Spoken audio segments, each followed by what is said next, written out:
ඇයි? මිස් අපි ග්‍රාමීණ බැංකුවේ කියන්න බලන්න.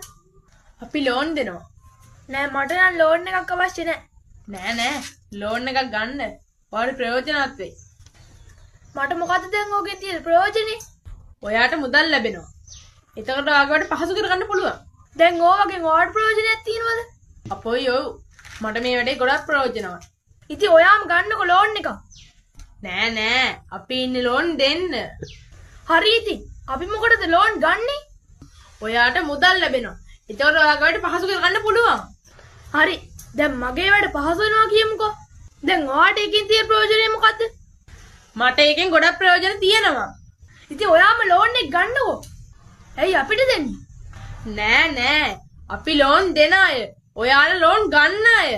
ඉතින් අපි මොකටද ලෝන් ගන්නෙ? අයියෝ සමාව වෙන්න නෝනා. දැන් ඇයි ඔයා මගෙන් සමාව ගන්නෙ?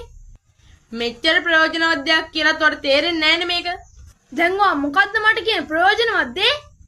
ලෝන් එකක් ගන්න කියලා මං කියන්නේ. හරි. ඔයා කියන්නේ මට ලෝන් එක ප්‍රයෝජනවත් කියලානේ. දැන් මේකෙන් ඔයාට තියෙන ප්‍රයෝජනේ මොකද්ද? මේක අපි දෙන්නටම ප්‍රයෝජනවත්. ඉතින් ඔයාම ගන්නකෝ ලෝන් එක.